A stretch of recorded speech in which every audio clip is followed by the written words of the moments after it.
Om Shri Sai Ram, offering our most humble salutations at the lotus feet of our beloved Bhagwan, Shri Satya Sai Baba. Sai Ram, everybody, welcome to this episode of Sai Ram Katha. And today we are continuing with our Pattaabhishek event. So let us begin this evening with our prayer. And I request everybody, please join us in. O Lord, take my love and let it flow in fullness of devotion to Thee. O Lord, take my hands and let them work incessantly for Thee. O Lord, take my soul and let it be merged in one with Thee. O Lord, take my mind and thoughts and let them be in tune with Thee. O Lord, take my everything and let me be an instrument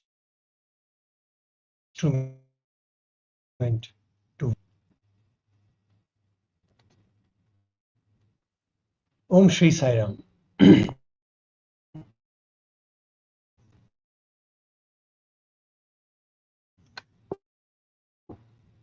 Yet again, with gratitude, I bow down to my Lord to give us this unique opportunity to think of Him and narrate this beautiful divine saga. So today our story has certainly reached one of the most highlighted events in Avataric journey, and that is the coronation of Sri Ramchandra as an emperor. And this Pattaabhishek has own significance like any other event in their lives. So let me bring in my brothers here who will help me with the further discussion. So welcome, brother Raghunath Raju, Sai Ram. Sai Ram, you are on mute, Ranga. Raju, you are on mute. Sairam, can you hear me now? Yes, clear. And let me bring brother Jagdish. Sai Ram, brother. Sai Ram, brother Jagdish. So, brother, our discussions, we had reached our journey, Pattaabhishek time. Now, finally, Sri Ram is getting coronated. And, we have seen so much in last episode. We did touch upon it. So, today we'll continue this journey and try to see a little bit more how Bhagwan has explained this Pattaabhishek and the overall significance. If we can generate that thought, that will be great. So let us begin this journey of Sri Ram Pattaabhishekam, in which the ceremonial coronation of Sri Ram is happening, and all the kings, all the well-wishers of, I would say, the whole earth are invited, because some form or other everybody was involved for Sri Ram's journey so far. And this, I believe, was one of the first major events in which formal invitation had been sent to everybody and they were expected to arrive on time. Even his marriage did not get that kind of time for everybody to land up. So we have, this is an event and which marks with so much of pomp, glory, as they say, yash, announcement of the arrival. And obviously we just finished Deepavali, which also has a similar significance coming out of Ram returning back and the joyous ceremonial welcome to Sri Ram. So all that. So let me begin by opening this floor to both of you brothers to share your initial thoughts on Pattaabhishek as a concept or as an event. What are your initial views on that? Go ahead, brother. If you, yes. Chapana, No. you know? Yeah, go on. You can start. All right. With deep obeisances at Bhagavatah Shri Ramachandrasya Charanavindani. So the coronation itself as a concept is a, like brother was mentioning, it is a great culmination of many things here, because uh, coronations of other kings are all smaller events, let us say. But here we are talking about the coronation of the emperor of the whole universe. In fact, you will see that there are certain indications that Maharshi Valmiki makes in the Pattaabhishekha Sarga of Ramayana, where he mentions the Swamitvam of the whole universe. He will come there. So this is a coronation which is a level apart, which is a level above any other Laukika coronation that you would normally see, the coronation of a normal king that you would see. Even if you do not look at it that way, in that highest level of spirituality, if you look at it at a more mundane level, if you look at it as a coronation of a king, Ramachandra Prabhu is one such king who has traveled on foot from the northernmost parts of India to the southernmost parts of India and beyond. Due to this, you would see even today that certain areas in our country. So, for example, if you go towards Maharashtra, there is a lot of Ganapatya which is there. So you will see a lot of Ganesha temples. Ganapati is worshipped in a very high manner over there. You come towards the east, there is a lot of Shakta which is there. West Bengal, Orissa, all these places, even the northeastern seven states, you will see a lot of Shakta which is there, Shakti worship, where Mother Goddess is worshipped a lot. You go up north, there is a mixture of Shiva, Vishnu, etc. You come down south towards Tamil Nadu, there is all these deities are there, but you will see a lot of worship of Kumaraswamy, of Subramanya, which is there. So you will see that different parts of India are famous for worship of different deities. But if you take Ramachandra there, Rama is one level apart, because he on foot has touched the hearts of millions and billions of people who have lived in this country, and he on foot has walked down from the north to the south, and I think he is one incarnation of the Lord who has special place in all the country, in the people of this country across regions, right, from north to south, from east to west, and so on. You go anywhere, everybody wants a piece of Ramayana. Everybody wants to say that, oh, Rama belonged to us. He came here.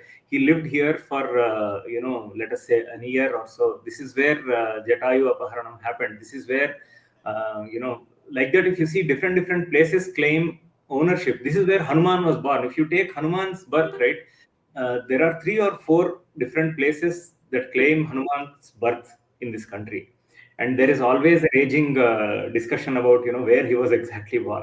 So whatever is from the Ramayana is basically, everybody wants a piece of it. Everybody wants to be a part of Rama's journey, right? So this is the coronation of that kind of a Bhagavan who has touched the millions by his behavior. Like he said, Atmanam Manusham Manya. Even in this, before coming to the coronation, when Brahma Ityadi in the battlefield, when everybody come and say, "Oh, you are Lord Vishnu.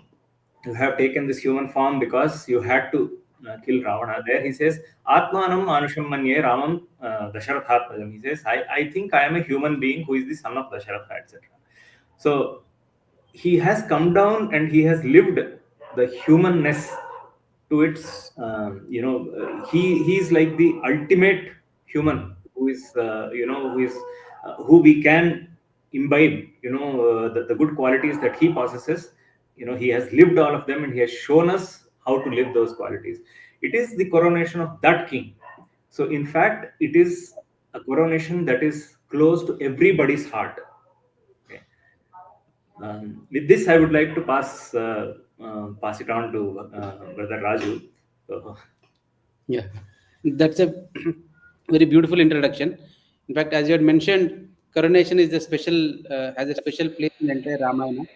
is a culmination of many journeys, right from they say that when Rama went out, he was announced as when the palace gates were being opened. In the announcement was Dasharatha Nandana Sri Ramachandra, the son of Dasharatha, the prince Rama is entering.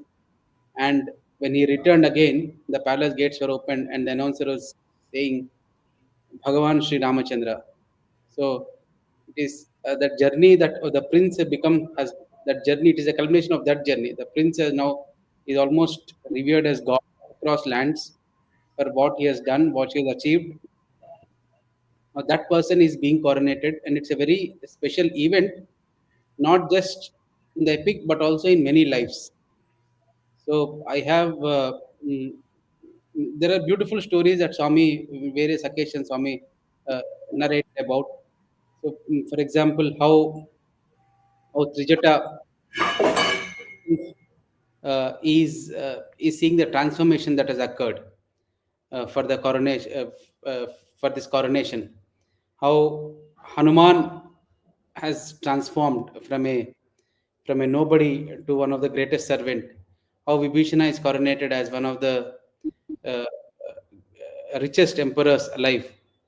How Sugriva is coronated as master of an endless legions, very powerful legions that nobody could ever claim of. It is the culmination of that journey, that transformation of many lives. Now they are meeting here like the confluence. And just to start off the discussion, there is a beautiful story which comes to my mind. So the coronation, the throne has to be prepared.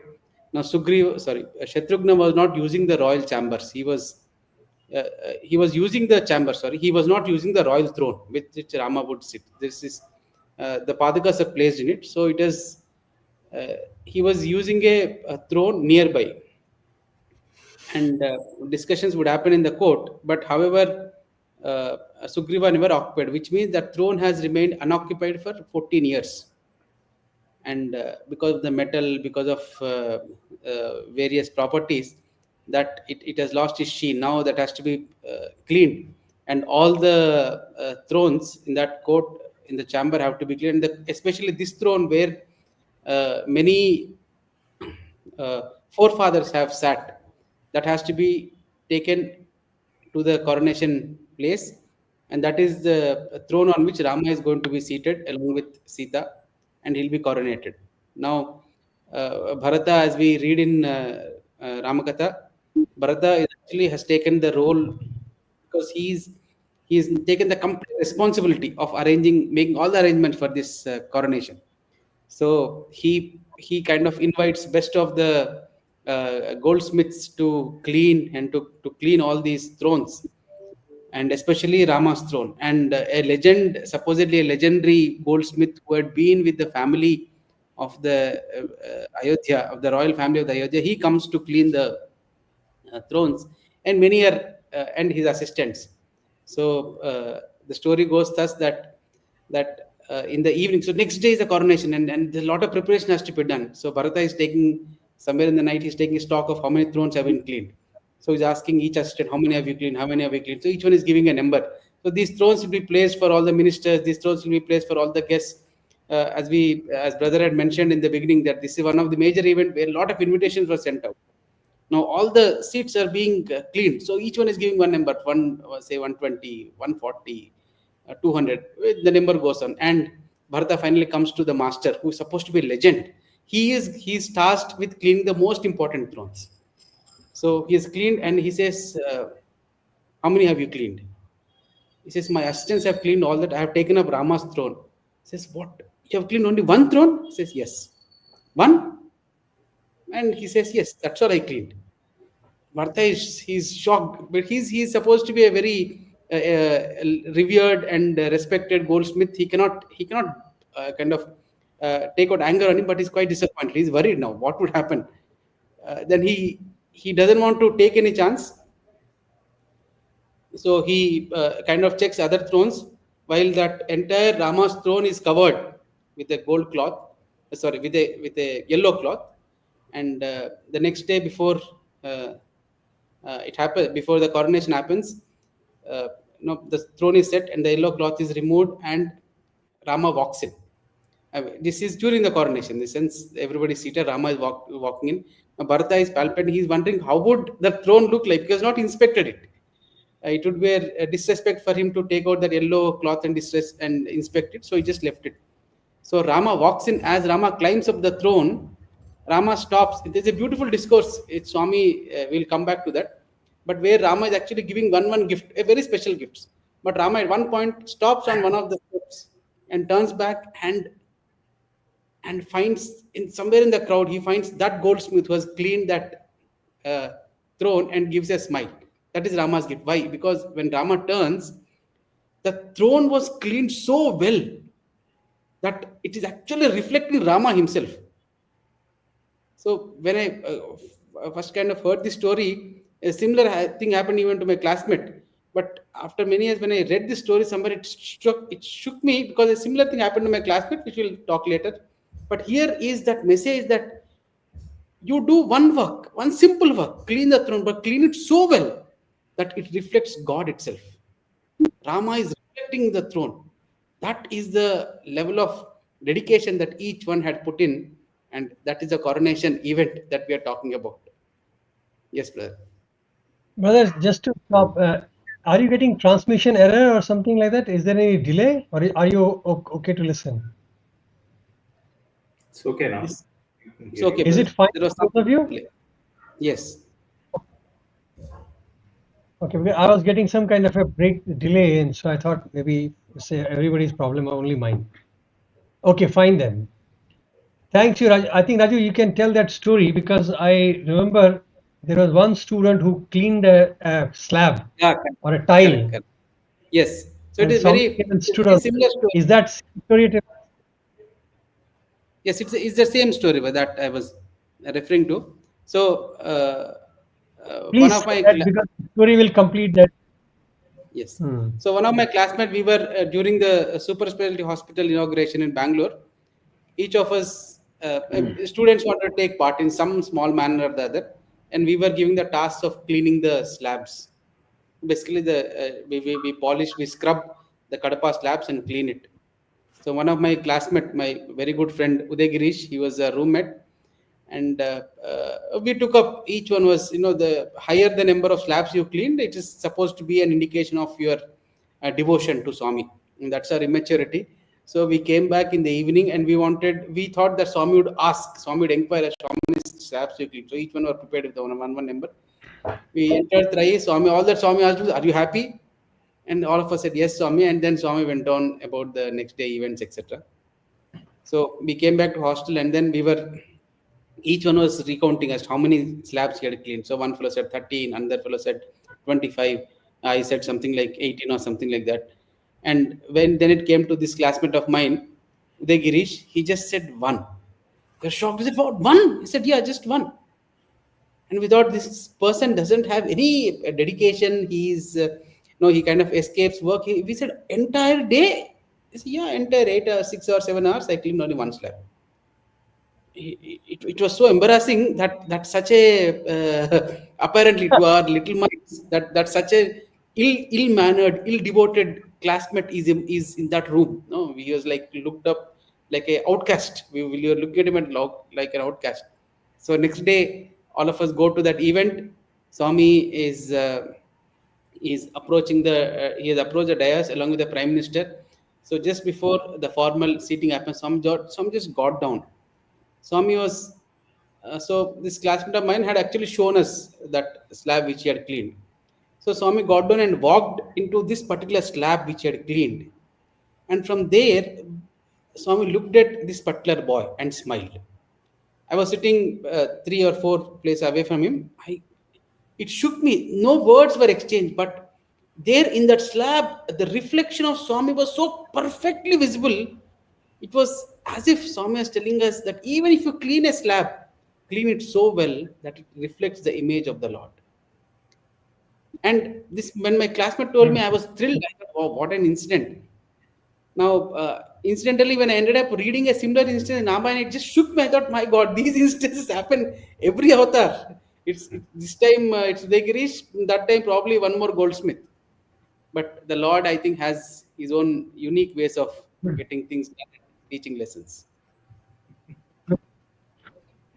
So the story actually, Bhagwan writes it so beautifully. He says every ritual happened as per the instruction of the Guru Vashisht, who gave the protocol, who gave the processes, what has to happen.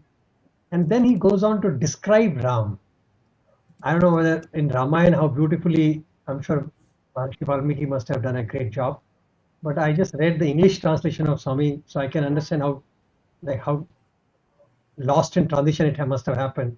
But even that is amazing. I would encourage all the viewers to read that. The way they have glorified Ram and the way he's looking at, Bhagwan describes it as if he's a Manmatha. You know, they say Ram wore silk interwoven with gold, had pendants on his ears, brilliant with precious gems, ornaments on his ankles and wrists. And he says he looked like Manmatha. Manmatha is one who has captured the hearts of people. You know, it is like a most intoxicating, most attractive and form one can ever imagine. I don't think we can even imagine the Manmatha quality of Avatar. So he says he looked like Manmatha, the god of love.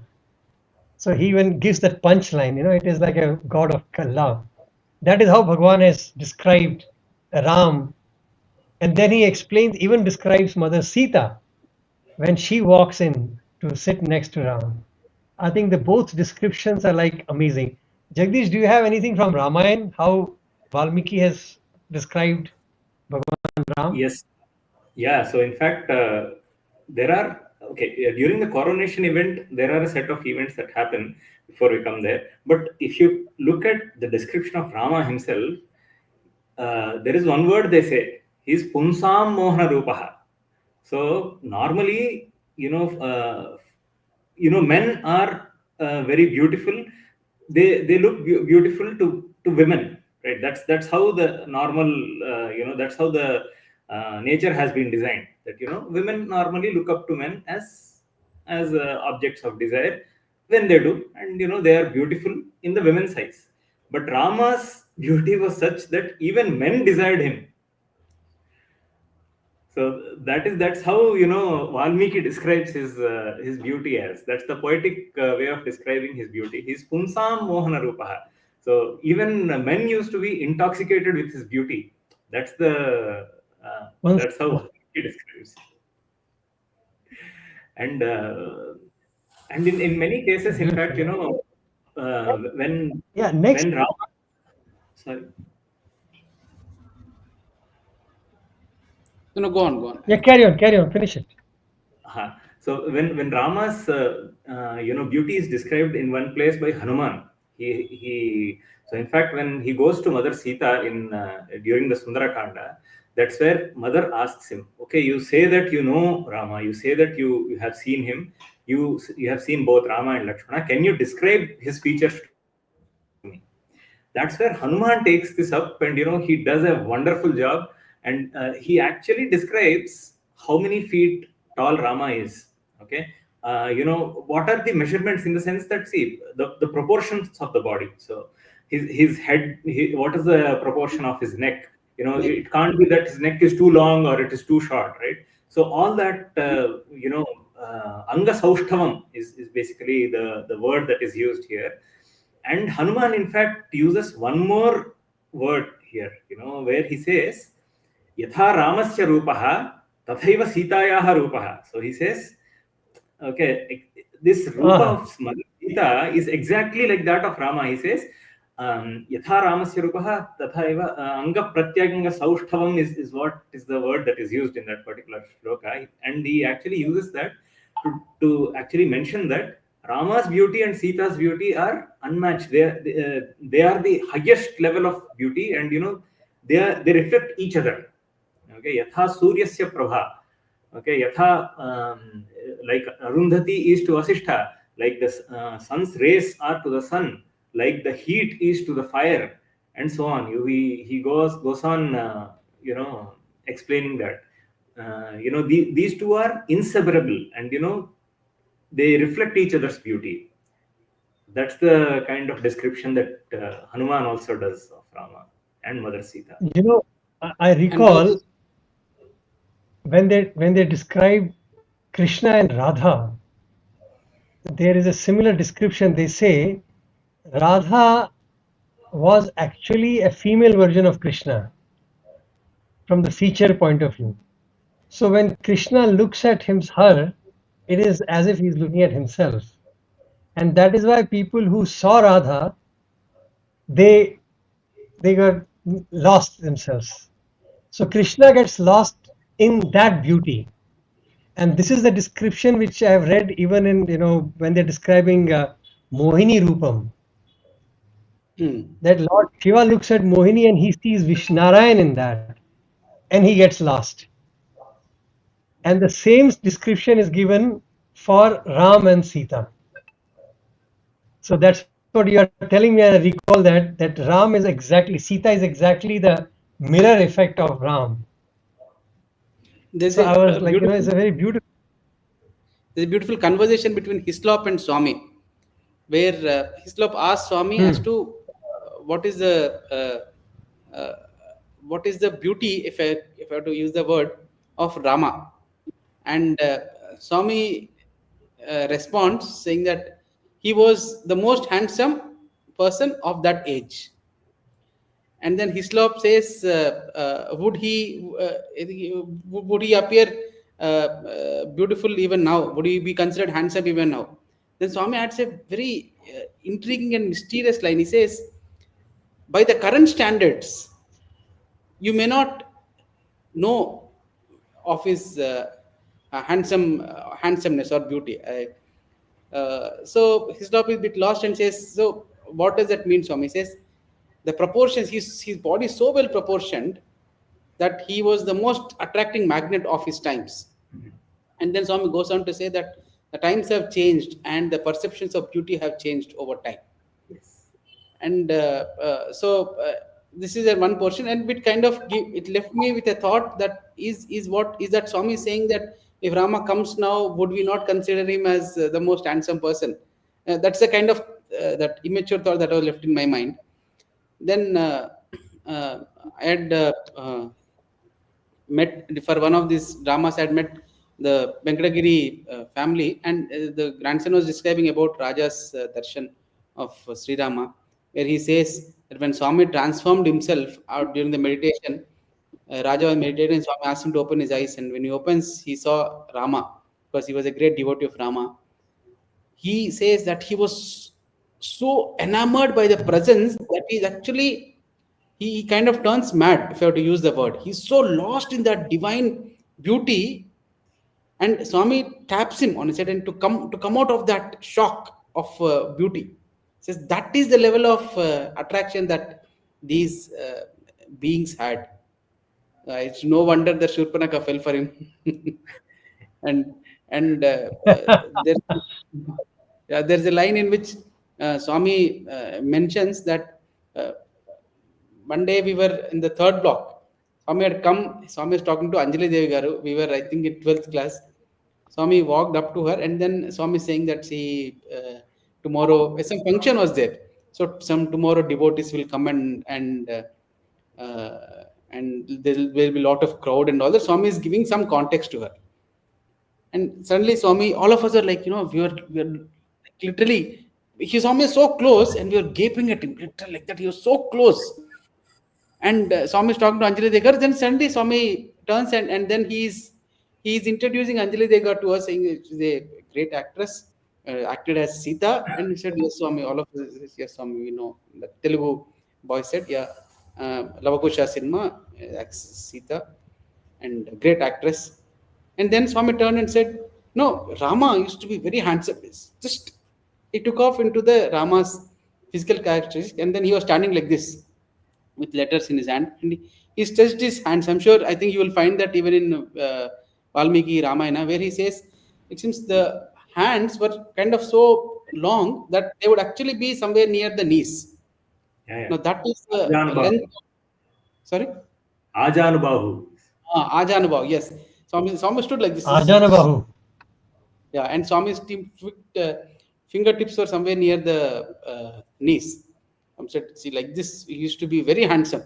And then it turned at Anjali Degar and said, Auna? And she said, Swami, you know better than all of us. Swami smiled and said, that beauty. Then one of the boys, I think one of the elders, he said, Swami, it is Andam. Swami said, no, it is Saundaryam. It comes from the spiritual Ah, splendor. And then Swami walked away. it's not andam, it's not attraction, it is not beauty. Yeah. It's effulgence. It's a I don't know. I don't know. This is an English word for. Okay, I would like you to now focus on the coronation setup of Ram Darbar, and because that is also described in a very beautiful way, that there is a significance of holding the umbrella, whisks. Vibhishan is holding the whisk.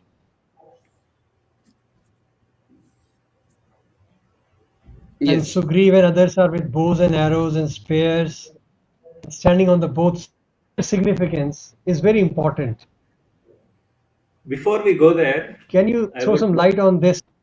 Yes, Okay. Bhaiya. So before we go there, actually, I wanted to touch upon a little bit of Bharata's, emotion. So in fact, Bharata's emotion of complete surrender is what you will be able to appreciate in the first 11 or 12. Yeah, I think the 11-12 slokas of the Valmiki Ramayana.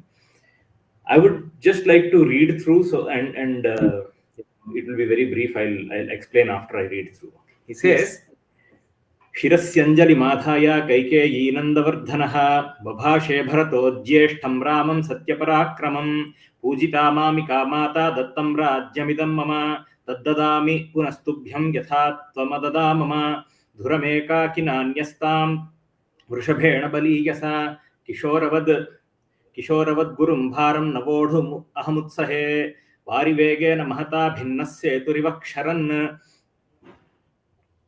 Durbandhanamidam manye rajyachhidramasamrutam gatim khara iva ashvasya hamsasyeva cha vayasaha nanvetumutsahe veera tavamargamarindama yathacharopita vriksho jatascha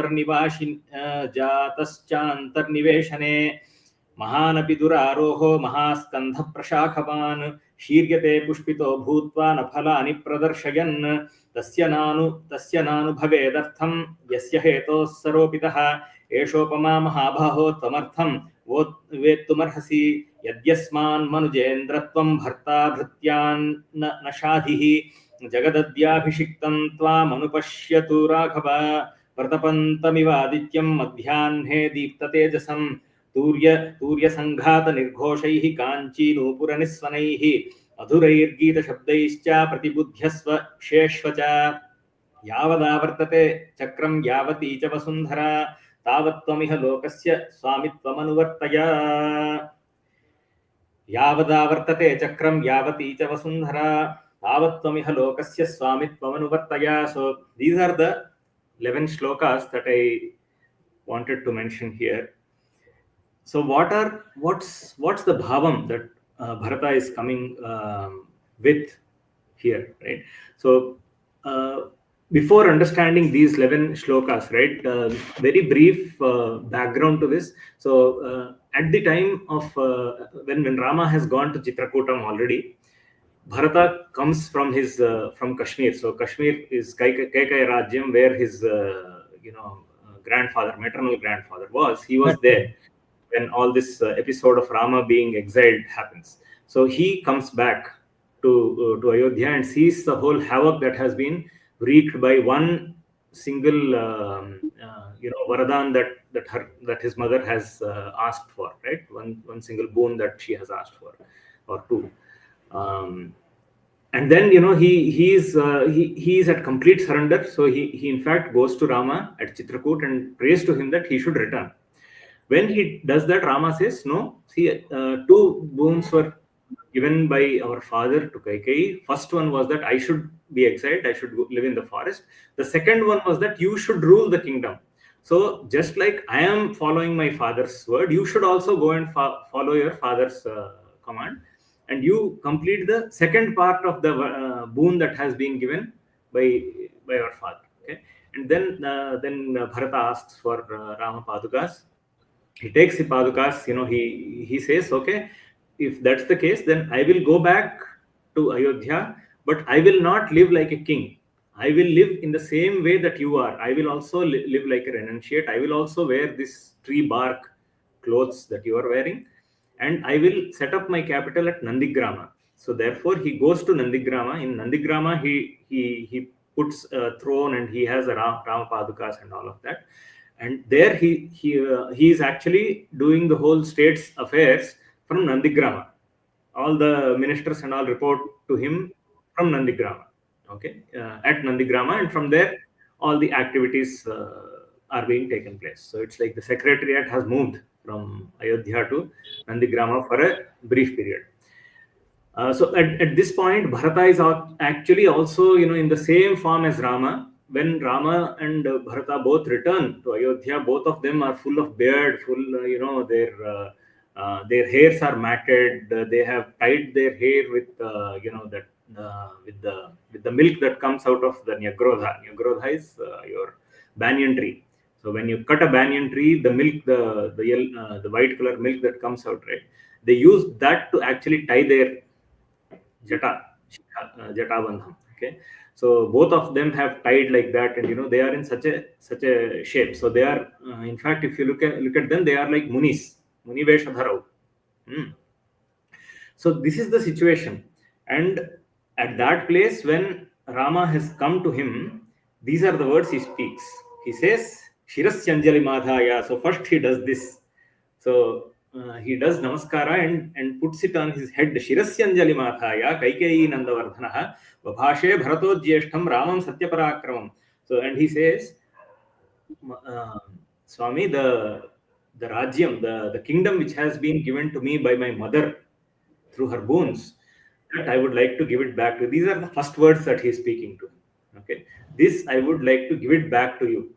Okay, I am like a small. So he says that this is a burden, this is a heavy burden that me as a small. So he compares himself with to a calf.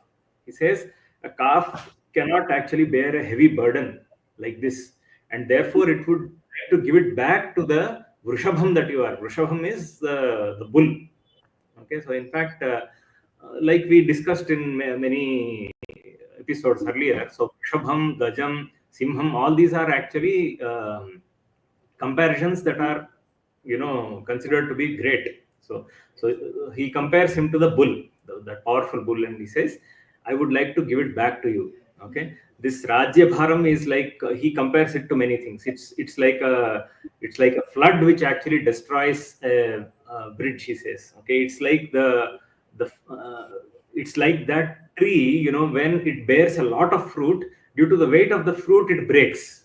Okay, it's like he compares it to all of these things, and he says that I don't want that to happen, and therefore I would like to give it back to you. So please accept it. So he does this with complete surrender, and all of this he actually caps. He actually goes one level above, and he says, Yavadavartate chakram yavati cha vasundhara tavat tvamihalokasya swamitvam anuvartaya. He says that till the time that this whole Srishti Chakram is there, this whole creation is there, till the time that this earth exists, okay, Tavat, Tavat, so till that time, Tvam Ihalokasya, you take up the Swamitvam of this, so you become the Swami or the owner of this whole Chakram, of this whole earth, okay, of this whole Swamitvam Anuvartaya. You please take up the whole burden that you have given me, and you become its master.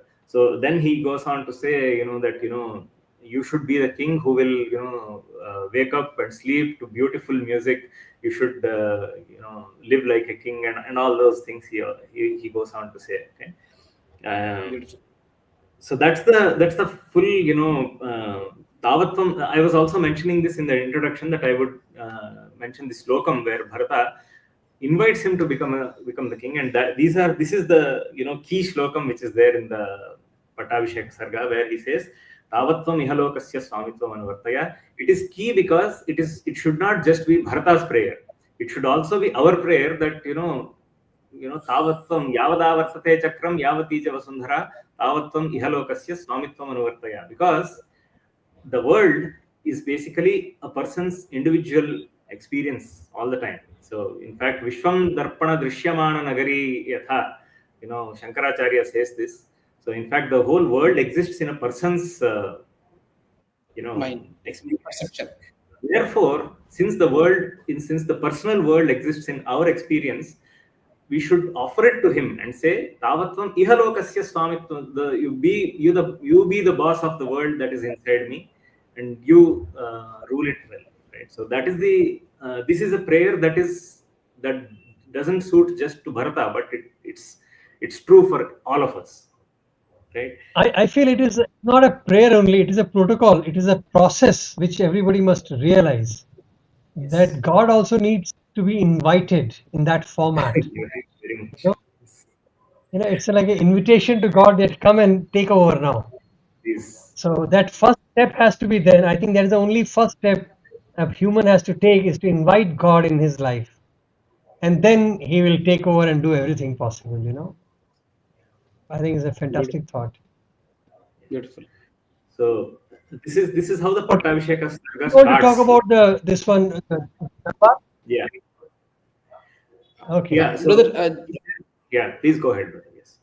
no, sorry. Just before we go into this again, there's another interesting character. Is Sumantra, which Swami mentions that he was deputed by Bharata to get Rama in the chariot, Rama and Sita in the chariot to the coronation hall from the royal residences to the coronation hall. Sumantra is actually riding the chariot of Rama and Sita, and ironically, he was the one who was again riding the same similar chariot when Rama was being sent out in the exile. So now that karma his life has come to a full circle, and briefly there is a brief mention of as to what all thoughts are running in Sumantra's head.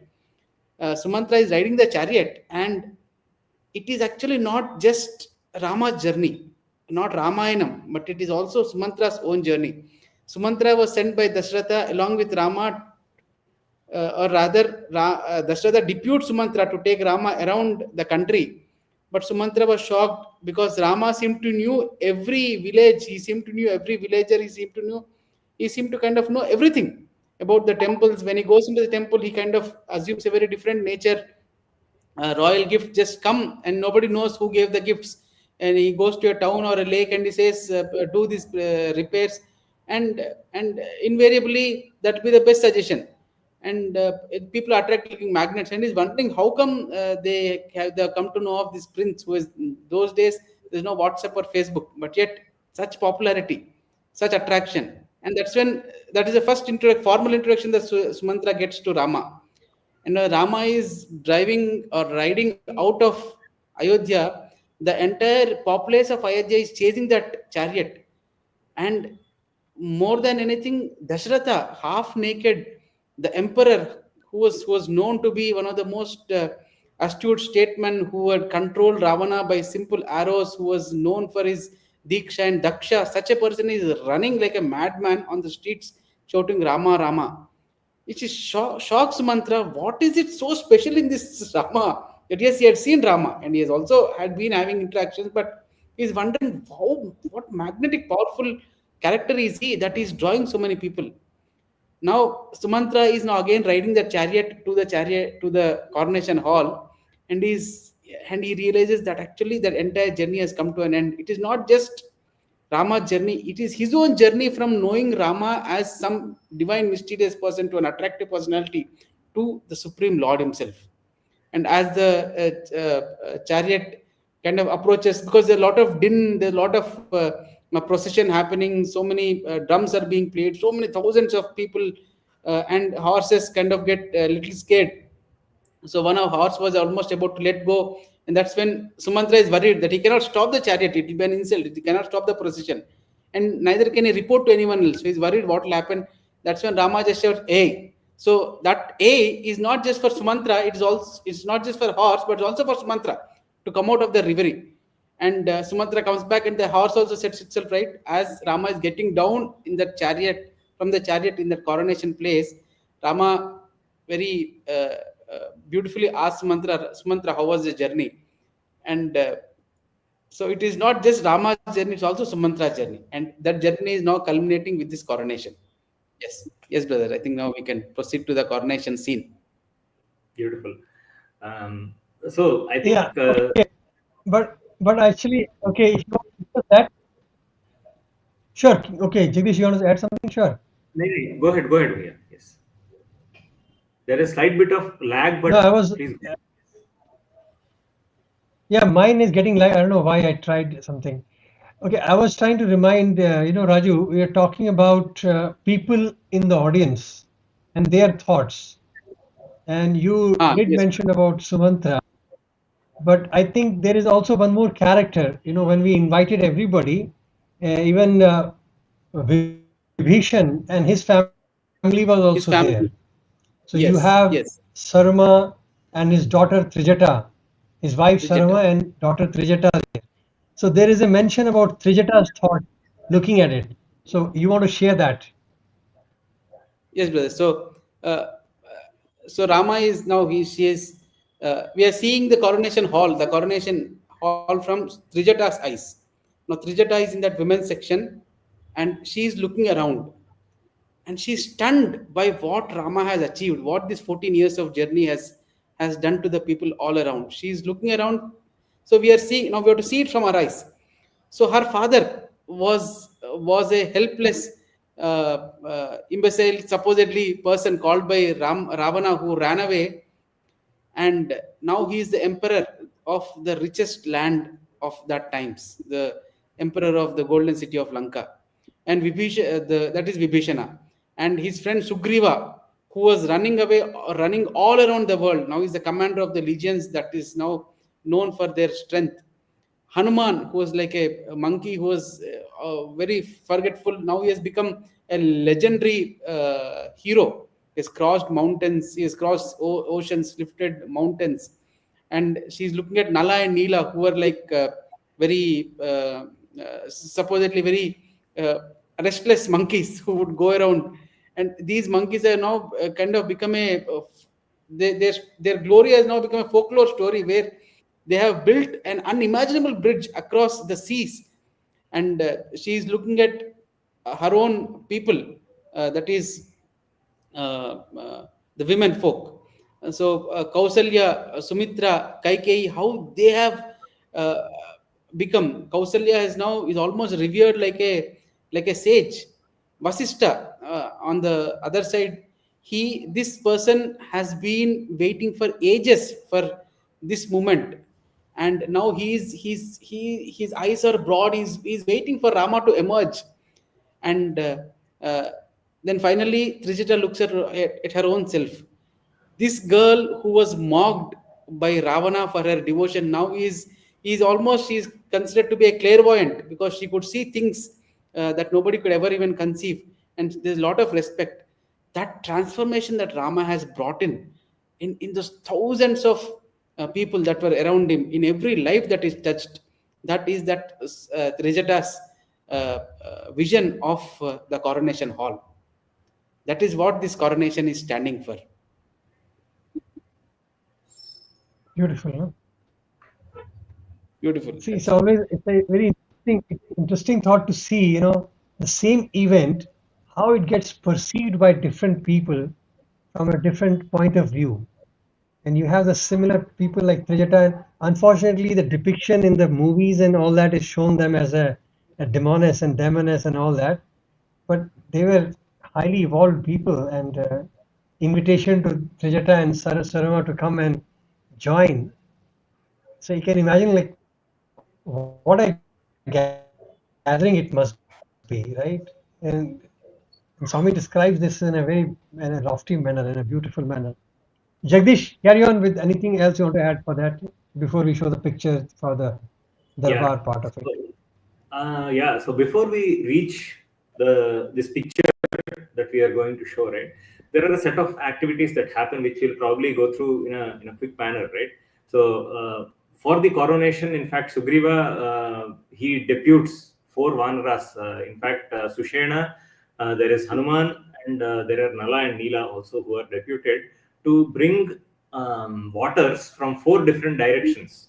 Okay, and in fact there are lots of ghatas of water. In fact, he Sugriva gives them four golden pots to bring water, but there are scores and scores of pots of water which are coming from various parts of the country, you know uh, with water which are there in various rivers and various tirthas in this country. So all this water has been brought, and it is ready in the all the necessary pujas etc have been done to all this water, and everything is ready now. Okay. And at this point, Rama is also, I mentioned Rama as in a hermit's avatar, where he has a beard, he has he has jata, etc etc, right? So all this, so in fact, immediately Bharata asks his royal barbers to come and do all the clean shaving and all that, to clean and to make him actually ready for the coronation. Rama says no, you go first. In fact, he sends all his three brothers. He sends Bharata, Lakshmana, and Shatrughna first. He also sends Vibhishana next, and he gets all the all these activities done for all of these people. So once all of them are ready, at parallelly, Mother Sita is being readied by the mothers, Kausalya, Sumitra, Kaikeyi, and all the other inmates of the palace, right? So Mother Sita is getting ready on that side. That is when Rama, he is being, he first sends all his three brothers. Once all of them are ready, then he goes, and he gets all his shaving and all done. His jata is again removed. His matted locks are back. You know, now he's actually looking like a prince. From a hermit look to a prince look. Maharishi Valmiki brings him in a very swift and smooth manner, right? So once he comes into Here, here Bhagwan has mentioned that Yes, Ram makes Bharat sit and he he combs. unlocks his hair. It is Ram who actually initiates and he combs. So Bhagwan Ram makes her, and in fact it goes on to say like he makes him sit on his lap. He makes him sit on his lap and combs his hair. beautiful, What a beauty of that. So, totally. beautiful love. Now, in multiple places, even in Valmiki Ramana, it is mentioned that whenever Bharata comes, Anke Bharatamarupya is the word that he uses. So, in fact, Anka is his lap, right? So, he makes Bharata sit on his lap. Even when Bharata goes to Chitrakuta, he calls him, and he sits on his lap, and then they both speak. So even though the difference is 1 or 2 days, right? So he's the eldest, and that eldest is equal to the One father, kind day, of a respect. one day, One day. Bharat, Bharat is one day younger to Ram. Heights. Okay, so So shall we show the picture now and we can tell about yes, yeah. So once all of this is ready, so there is a all the rituals are ready. So in fact, Rama is made to sit on a. So in fact, for Pattaabhishekam there are two things. So normally they make him sit on a pitham which is made up of audumbra. So audumbaram is your medichettu. Medichettu is what do you call it in fig tree, right? So Anjeer, the Anjeer tree, fig. right? Okay, fig tree. Huh? Fig tree. Okay. So the pitham is made up of that wood.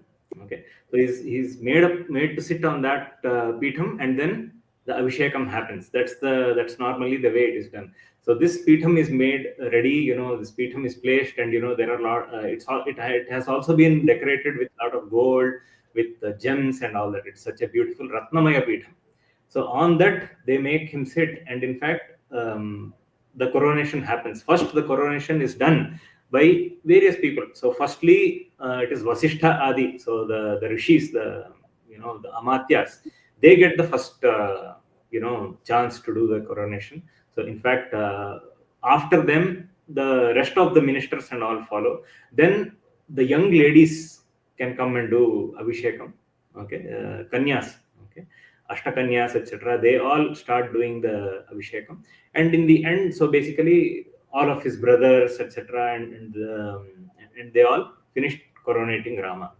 So after doing that, they make him sit on the throne, and in fact, at that point, Vasishtha brings the kiritam. He's wearing a crown, right? So Rama's crown. So this crown has been made by Sakshat Brahma. Okay. Brahma has made this crown, and in fact, it's being passed on from generations together. Okay, it's coming right from Ikshvaku up to Rama. Okay, this is the 42nd or the 43rd generation from Ikshvaku is Rama actually. So in this 42 generations, that crown No, has 60, 62, 63 generations. 62, 63. So in fact, there are some 42 which are mentioned here. So I'm saying 42, but okay, it could be. So that crown is placed on Rama, and further Pattaabhishekam also happens. At that point, Maharshi actually describes this Rama Navayatanam. So in fact, the Rama Navayatanam is we have spoken about it briefly earlier. I would also like to touch upon it here again. So, before I go into the Navayatanam description, there are various kinds of representations of Godhead here. So, we are not looking at, so when I do this description, it is in fact a transition from looking at Rama as a king who has just been coronated as the king of a kingdom, to actually the king of the whole universe. So, in fact, we are doing the transition very seamlessly, and we are saying Rama as the king of the whole universe. How does his parivaram, how does it look, right? So, in fact, we are talking about Parabrahma Swarupam itself, and how does his parivaram look? So, in fact, Parabrahma as the Nirguna, as the Avyakta Nirguna Parabrahma, he does not have a form.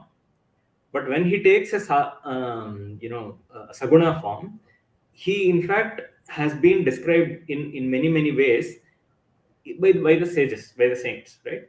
So in fact, in Lalita Tripura Sundari's form, there is a particular description that he has. If you take Shiva's form, there is a particular description to that. So there is the same Avyakta Parabrahma, he expresses himself in different ways, and this is closest to the Avyakta Parabrahma description, and therefore you will see that this is Rama's Navayatanam. So this is the way meditation should be done on Rama while taking up Parayanam or while worshipping Rama. Okay. So the sloka goes as Vaidehi Sahitam Suradrumatale Haime Mahamandape Madhye Pushpakamasane Manimage Virasane Samsthitam Agrevachagiti Prabhanjanasute Tattvam Munibhyah Param Yakyantam Bharatadibhih Parivratam Ramam Bhaje Shyamalam.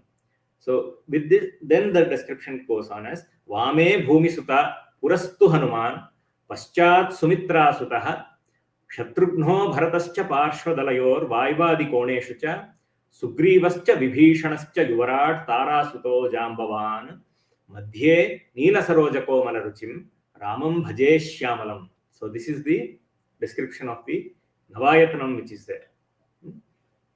So which goes on to say Rama and Sita are in the center. Okay. Vame Bhumi Suta. Bhumi Suta is Sita. Vame Bhumi Suta. Purastu Hanuman. In front, right in front of Rama is Hanuman. Purastu Hanuman. Paschat Sumitra Sutaha. Behind him, right behind Rama is Lakshmana. Paschat Sumitra Sutah, Shatrughno Bharatascha Parshvadalayoho. So in fact, in the sides are Shatrughna and Bharata. What are they doing? They are giving him Chamaram, etc. Shatrughno Bharatascha Parshvadalayoho, Vayuvadi Koneshucha, Vayuvyam. So they are in fact on the Vayuvyam and the Nairati. So both these directions. Vayuvadi Koneshucha, Sugrivascha Vibhishanascha Yuvarat Tarasutaha.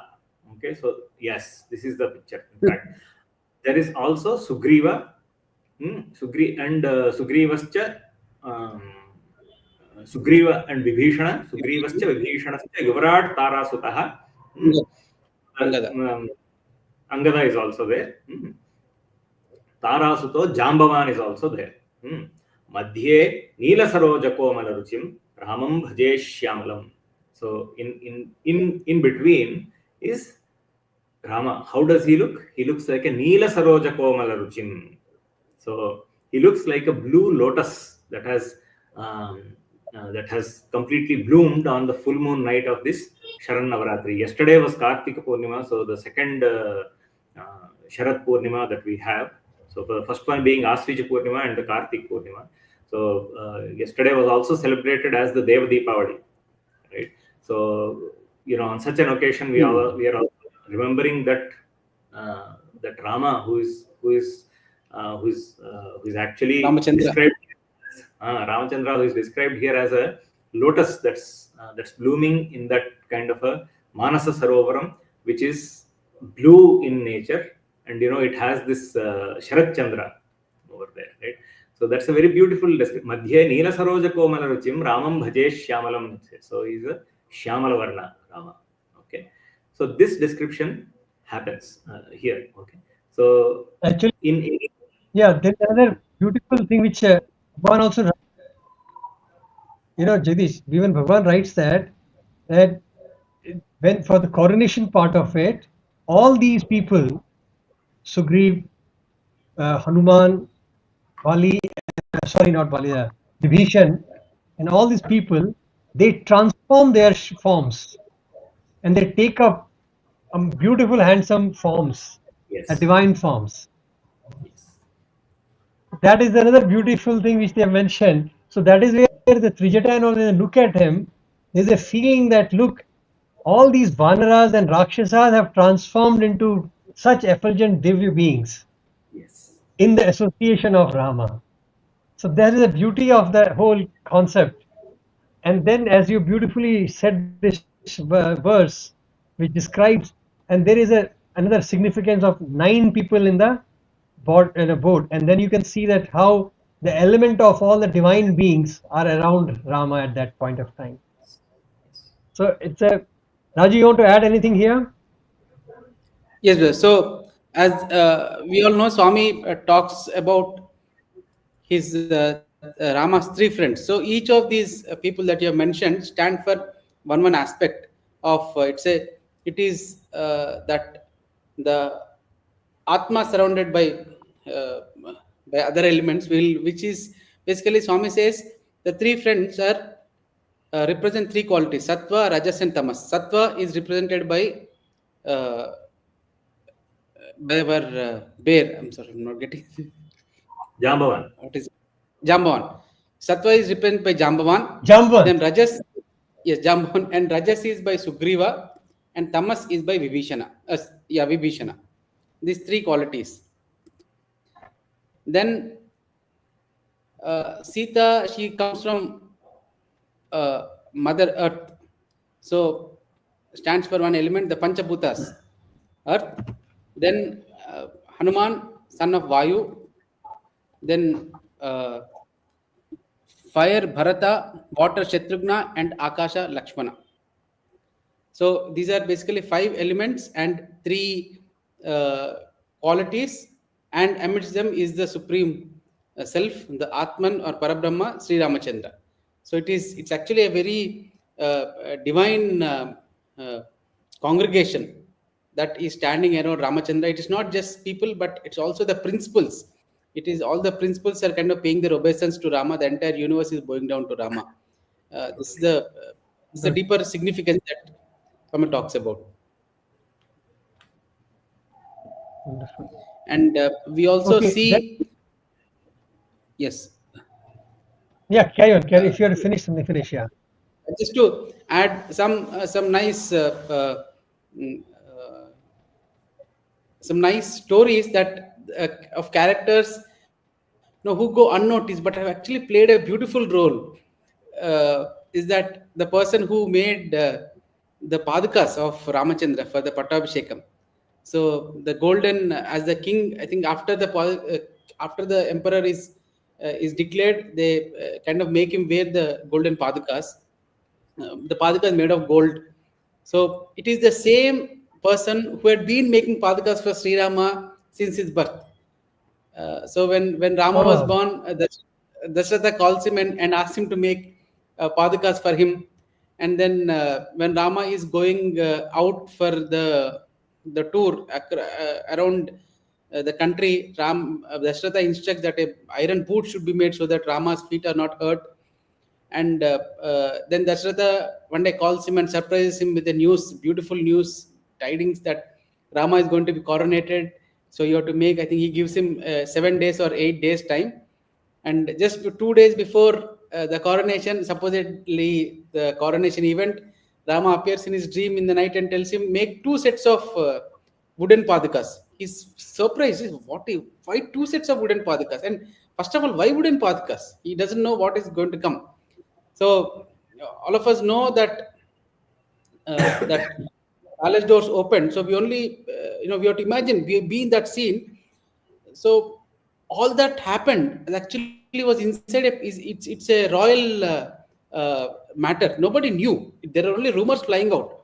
So gates were supposed to be open for the Pattaabhishekam, but they did not open for some reason, and everybody was waiting. This person who has got those royal padakas to be given to the king and the Pattaabhishekam, he's also waiting outside. Nobody's allowed because something is transpiring inside. Nobody knew. And when the gates opened, they're shocked to see Rama in that ochre robes. And now they're searching. So Rama is stepping out for the first time out of the palace, and now they're searching for some footwear to Rama. And Rama cannot wear any other footwear other than the footwear made of wood, the wooden padakas. So that's when he realizes that, oh my God, that's why Rama would have instructed him to make this path. So gives those 1 set of padakas to Rama, and then Rama departs. And he also runs behind the chariot. Then he comes back. Now Bharata is back. Bharata is crying. Bharata kind of feels very sorry, and he wants to go to Rama. Now he knew that if Rama does not come, so someone asked him in the court, if Rama does not come, then he says, I will get Rama's padakas. Now and the thought crosses his mind, but I will get Rama's padakas. What about padakas for Rama himself in the forest? He's going to be in the forest, so I cannot deprive him of padakas. Now there is no Rama to take his measurements and make padakas. Now how do you get another set of padakas? So that's when news travels to him, and he realizes, hey, that's where Rama would have told me to make another set of padakas. So he submits to Bharata. Those padakas go, and that's how the padakas come. And now this person has made the boots for the emperor to be given. And as Rama slips those 2 feet into those boots, Rama has not just slipped his feet, but is also slipped he has entered into the heart of that poor cobbler. That we cannot call him poor, but that blessed cobbler. There are stories like this of many unknown small characters who were around the coronation, who have played a beautiful and important role. I remember so once sweet. one of the brothers was telling me this instance where I think it was in Kodai. There was some function that was arranged, and we know how a last minute confusion. I'm sure boys who were organizing, apparently Swami gave the instructions. We all of us were aware as to how things can go uh, haywire in the last minute, and Swami is capable of intentionally doing it. I mean, he will give an instruction such that all their plans just fall apart. So one such thing happened where they're supposed to distribute cloth, and Swami said first give him. The order went haywire, so Swami is a bit upset. So they're just distributing, and finally this boy was very scared. Not boy, he was a teacher. He was very scared. He thought, my God, Swami is going to take him to task. He was worried that probably distribution would have gone off. The VIPs would have got normal cloth. The students would have got the cloth meant for VIPs. So he's worried what would Swami's reaction be. So he's waiting inside, and then Swami comes into the Sai Shruti along with his VIPs. So he's waiting for that blow of anger from Swami. And Swami smiles to his shock, and he's telling the VIPs to show him the cloth. And Swami is proudly talking about how perfectly the distribution was done. He's shocked. He's not aware of what happened, but he knew that there's confusion. But apparently, everybody got what was actually designated for them. So it is that the divine providence, and that is when Swami tells him this another instance where he goes and submits to Swami, saying that Swami, if there is some mistake at my end, please forgive me. Swami says, no, don't worry, nothing will go wrong with Swami. And Swami tells him, even when the coronation was being done of Rama, rings were planned to be given as gifts to various friends of Rama. I think 11 rings were planned. And when they were brought in, the goldsmith who made the rings was not allowed because he's a goldsmith. So Hanuman, that excitement he brought, and the rings got mixed up. So probably they were put in order and it got mixed up. But it seems when Rama put those rings to those people, everything was perfect size. So you can imagine the varying sizes of those people. Rama would have been much fatter, Vibhishana would have been of a different size. But every ring fit perfectly to the finger. And Swami says even when Swami gives, the similar thing happens. So Swami repeated this 2-3 times where he says, just like how Rama had put that ring, when I put also, it'll be perfect. So I'm sure all of us had that experience where Swami creates a ring and it'll be perfect for your size. So that habit has been continuing from there. And these are nice stories that Swami has spoken about at various points of time about coronation, about Rama, about the gifts that were given. I'm sure it was a great celebration. Okay, carrying forward, since you mentioned about gifts, so let us dwell into that topic of gifts, because it is not only a ritualistic concept or a process which has to be done, deeming the magnanimity and the importance of the occasion. Like anybody goes to Swami, also he also used to give gifts to everybody, and people would also try to bring something for Bhagavan. It is a different thing that whom he'll accept and whom he'll not, nobody knows. But I guess in this occasion of Pattaabhishekam, the guests bringing the gifts were equally welcomed, because it's a protocol and it's a requirement of the time. So here there is one prominent story which I'm sure all of you know, but let me give it a brief, is Hanuman. And as we know, Vibhishan offers this necklace to Mother Sita as a gift. That necklace was given to King Vibhishan from God, ocean god. So Samudradev had given him the necklace, pearl necklace, which Vibhishan very humbly offers it to Mother Sita.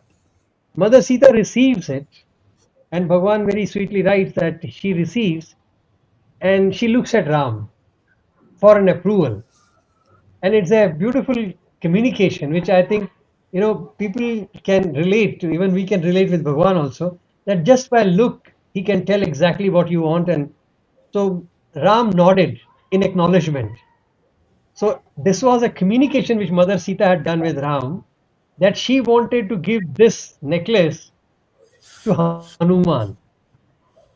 This was not spoken as per Bhagavan. Mother Sita takes the necklace and she looks at Ram, and Bhagavan Ram nods, acknowledges it, and then she calls for Hanuman. And she says, you have been a nice son to me, and all that, whatever language, in the beautiful way. And she says, I wish to give you this. And now the story unfolds that Hanuman, as we all know, Hanuman takes a pearl necklace, and as Vanara he was, if I may put it that way, as he was pretending to be Vanara or whatever you want to call it, he takes that necklace and he starts to bite pearl. And that is the beauty. Everybody is now shocked, looking at Hanuman. What exactly is he doing? And he in fact breaks that necklace apart and he bites each pearl and start tossing that. So imagine a wanderer sitting there and biting a pearl and then putting in his ears, looking at around it, and then tossing it off. So people were wondering about it, what happened actually, what is happening. So one of the ministers, it seems, stops Hanuman and he asks, "Hey Vanaraj, what exactly are you doing? You are in fact disrespecting the gift which was given to you by mother, and you have, we don't understand your behavior. Could you please explain?" Bhagavan also writes very beautifully that only Ram and Sri Ram and Sita, Mother Sita, they were only people smiling and looking at Hanuman. Rest, everybody was either puzzled and some were even angry that how dare he insult Mother Sita's gift. And Hanuman very innocently, he says, well, I'm looking, because for me everything is Ram and I'm looking at Ram. And I was trying to find out this necklace which has been given to me, does it have Ram or not? And if it does not have Ram, I am not able to see, neither am I able to hear Ram. If it does not have it, then it is no use to me. And the story goes, as we all know, people kind of taunt him, challenge him, that what do you mean by that? And he says, yes, I don't accept anything which doesn't have Ram. So he says, can you prove that?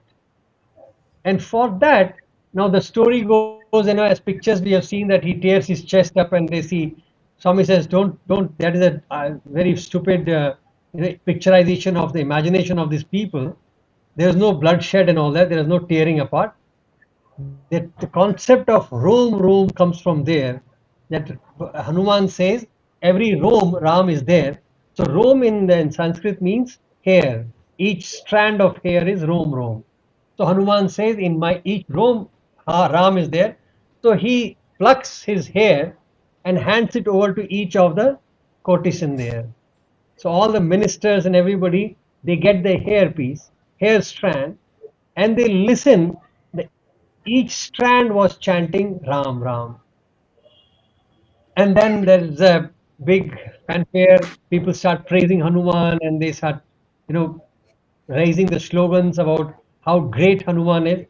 In fact, Bhagwan narrated this story and he in fact created the same necklace. He said, let me manifest it for you all.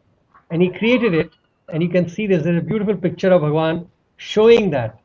And in some pearls, it seems he even showed them the tooth mark of Hanuman.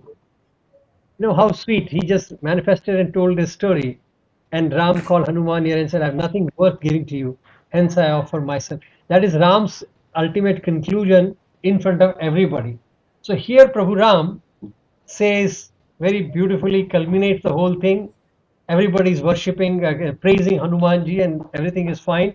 And Ram very innocently gets up and says, Hanuman, mother has given you necklace and you have Ram. I have nothing worth giving you. Hence I offer myself to you. So there is this story which ends here in terms of gift. Now there is another behind the story which Raju, we are all sharing. So you want to share or should I? Continue, but that's beautiful. Continue, please. Okay. So Bhagwan continued the story in a later part, and he said, immediately after this, Ram avoided Hanuman for 2 days. So you can imagine a peak Hanuman gets when everybody is praising, and like Ram also says this beautiful statement to him that I have nothing worth and I offer it to you and all that. And Hanumanji suddenly faints that Bhagwan Ram has put him in a cold storage.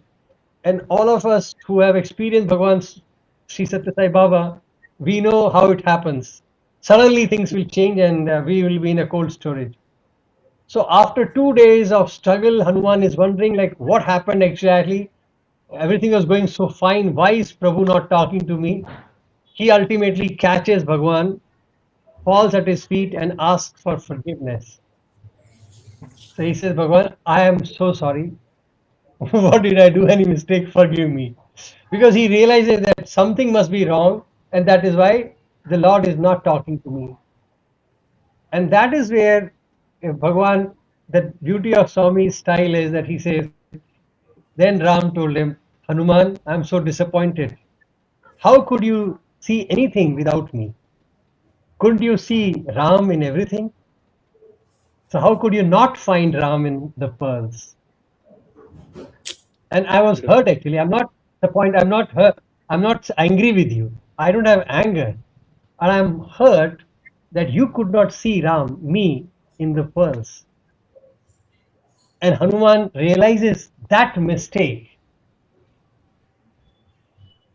And I just wonder each time I say this statement or I think about it, like, can Lord Hanuman at this stage also slip in this manner? So you can see in the public he got praises and then in private he got scolded. So another beautiful story of gifts. So Raju, Yes, floor is yours.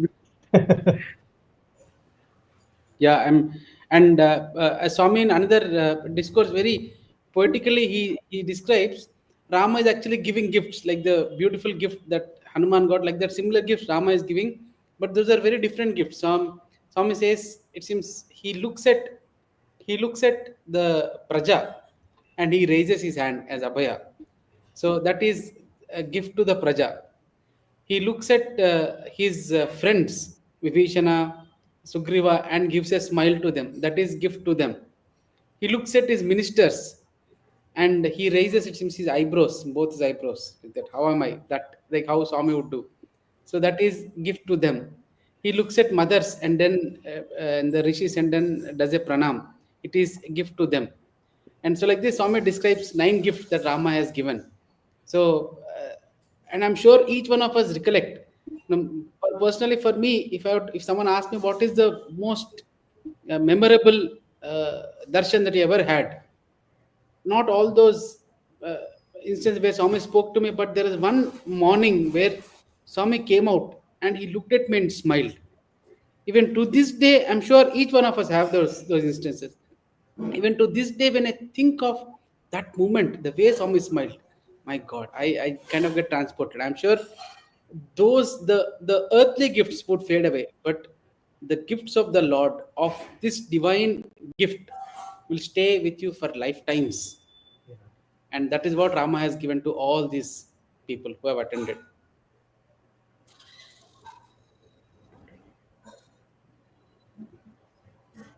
Jagdish. Maybe just to touch upon the gifts aspect from the point of view of the Valmiki Ramayanam a bit, right? So, like brother was mentioning, it is, of course, it's the Shastras say that whenever you go to see an elder or a guru or a king, you should not go empty-handed. You should always take a gift with you for the presentation. So therefore, all these people also come with gifts. So it starts with Vibhishana, who comes with a mala which is of 100 lotuses, golden lotuses are there in that mala. So that he gifts to Rama. Okay, mala jwalantim vabusha kanchanim shatapushkaram raghavaya dadau vayur vasavena prachoditaha. So in fact, Indra vasavena prachoditaha. So therefore, Indra asks Vibhishana to give that to Rama, and therefore he presents that. Okay, sarva ratna samayuktam manibhischa vibhushitam muktaharam narendraga dadau shakra prachoditaha. So again, after that, he again gives Rama this pearl necklace that we were just mentioning about, right? So again, Indra asks him to give Rama that pearl necklace, and he presents that pearl necklace also to Rama. And the story which you just mentioned follows. Okay. Prajagur Devagandharva Nanrutus Chapsaroganaha. So in fact, all the Devatas also became part of this Sabha. They also attended this and they did Pushpavrishti on Rama and Sita. And along with that, the Apsaras also came into this Sabha of Rama, and they danced for entertaining the Lord of the universe, right? So अभिषेके न तदर्हस्य तदा रामस्य धीमतः भूमिः सस्यवती चैव फलवन्तश्च पादपाः गन्धवन्ति च पुष्पाणि बभूवु राघवोत्सवे. So here they are saying that in fact, because due to this coronation of Rama, for the coronation of Rama, the whole earth became sasyavati, became full of greenery, and it became full of abundance for the people of the, not just for the people of the world, but also for the animals, also for all the jiva rashis which are there. So this bhumi became full of food and full of riches for all of these people. Okay, so in fact this is also a presentation. If you look at the Sasya. nature, What do you use the word? yeah, Sasyavati is full of greenery.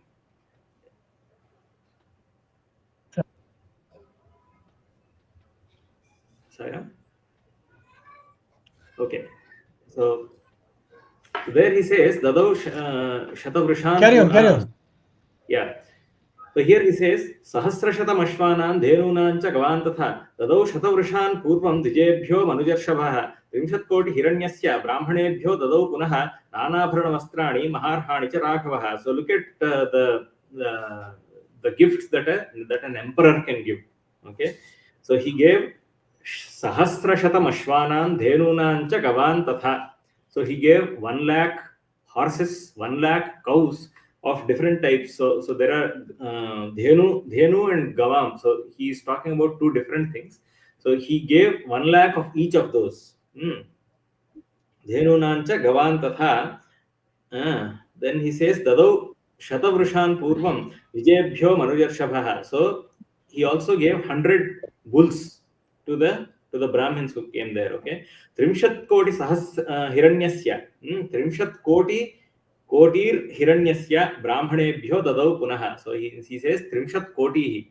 So 30 crores of gold coins is what he gave away in during his coronation. Dadau Punaha Nanabharana Vastrani Maharhani Cha Raghavaha. So in fact, along with that, he also gave away a lot of jewels, ornaments, and various silks of many different kinds. Okay, Arkarashmi Pratikasham Kanchani Manivigraham Sugrivaga Srajan Divyam Pragachan Manujadhipaha. So here till here, there are so just before this there are gifts that Rama received from various people. From here, Rama has given various gifts to various people that's being described after this. Okay. So in fact, Sugrivaya Srajan Divyam Pragachan Manujadhipaha Vaidurya Maya Chitrecha Chandrarashmi Vibhushite. So he gave Sugriva a golden necklace, a haram. So in fact, a haram is not like a necklace, a normal chain that we wear today. Okay? A haram is like a huge haram, in fact, measuring in kgs of golden.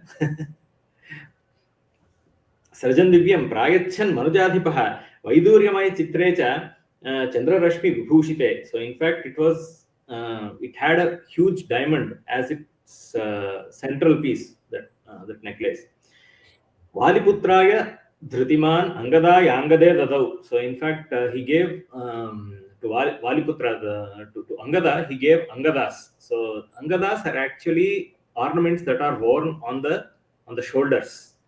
Okay, the golden ornaments that are worn on the shoulders, that's what he gave to Angada. Manipravara Jushkantam Muktaharam Anuttamam Sitayai Pradadau Ramas Chandrarashmi Samaprabham Araje Vasasi Divye Shubhan Yabharananicha Avekshamana Vaidehi Pradadau Vayusunave. So this is what you were mentioning, that this necklace, this pearl necklace that was given to Rama, he gives it to Sita, and Mother Sita then gives it to Hanuman. Okay, Pradadau Vayusunave. Avamuchyatmanah Kantha Janakanandini Avaikshatha Harin Sarvan Bhartarancha Muhurmuhu Tamin Ingitagya Sampreksha Babhashe Janakatmajam Pradehi Subhageharam Yasya Tushtasi Bhamini Athasa Vayuputraya Tamharam Asitekshana Tejo Dhritir Yasho Dakshyam Samarthyam Vinayo Nayaha Paurusham Vikramo Buddhir Yasmin Netani Nityada Hanumanstena Harena Shushubhe Vanarashabha Chandramshu Chaya Gaurena Shvetabhrena Yathachalaha. So in fact, here I am saying that after that pearl necklace was given, Mother Sita wanted to give something from her own neck to somebody. So in fact, she removes and she looks at all the Vanaras and she looks at Swami, at Ramachandra, as a question that who this should be given to. Okay, then he says, give it to whom? you are very pleased with. Avaikshata Harin Sarvan Bhartaram Cha Muhurmuhu Tamingitagyaha Samprekshya Babhashe Janakarnajam Pradehi Subhageharam Yasya Tushtasi Bhamini. Give it to him, that person with whom you are most pleased. And then he also says, Atha Sa, or give it to this Hanuman. He's also, giving an extra hint to her that, don't give it to somebody else, but give it to Hanuman. Atha Sa, Atha सा वायुपुत्राय संहारमसिते क्षण तेजोधृतिर्यशोदाक्ष्यं सामर्थ्यं विनये नयः. So in fact here there is the description of Hanuman where the Ashtasiddhis are given by Hanuman, and also बुद्धिर बलम यशो धैर्यं निर्भयत्वम अरोगता अजाड्यम वाक्पटुत्वं च हनुमत् स्मरणात् भवेत्. That shlokam is there. We have remembered it earlier when we were doing Sundarakanda. So in fact here that is it's a relation to that. They say tejo dhrudir yashodaksham samarthyam vinayo nayah paurusham vikramo buddhir yasminnetani nityada hanumanstena harena shushubhe vanarashapha. So he wore that necklace that Mother Sita gave, and he also shushubhe. So he also was glowing like the god of gods, right? Sarve vanara vruddhascha gechanye vanarottamaha वासोभिर् भूषणैश्चैव यथार्हं प्रतिपूजिताः भीषणोऽथ सुग्रीवो Hanuman जाम्बवांस्तथा सर्वे वानरमुख्याश्च रामेणाकृष्टकर्मणा यथार्हं पूजिताः सर्वे कामैरत्नैश्च पुष्कलैः प्रहृष्ट मनसः सर्वे जग्मुरेव यथागतं. So all these people took special gifts and went. There is one particular there is one important thing that I would like to mention here, which is why I'm going through all of these. Tato vivida maindabhyam नीलाय च परन्तपः सर्वान् कामगुणान् वीक्ष्य प्रददौ वसुधाधिपः दृष्ट्वा. So in fact here they are saying that Rama gave to each of these vanaras what they love most according to the desire that they had inside. He gave. Okay. विसृष्टा पार्थिवेन्द्रेण किष्किन्धां समुपागमन् सुग्रीवो वानरश्रेष्ठो दृष्ट्वा रामाभिषेचनं पूजितश्चैव रामेण किष्किन्धां प्राविशत् पुरीं. Sugriva went back there. Okay, then to Kishkindha. विभीषणोऽपि धर्मात्मा सहतैर्नैरतर्षभैः लब्ध्वा कुलधनं राजा Lanka प्रायान् महायशाः. So this is the important thing I would like to mention here. So Rama, as the Ikshvaku Vamsha, their Kuladevam is Anantapadmanabha Swami. You would see, the lying down posture of Mahavishnu. Also important to remember here, because we just came out of Utthana Ekadashi or Prabodha Ekadashi. So in fact, Mahavishnu is supposed to be sleeping in that posture from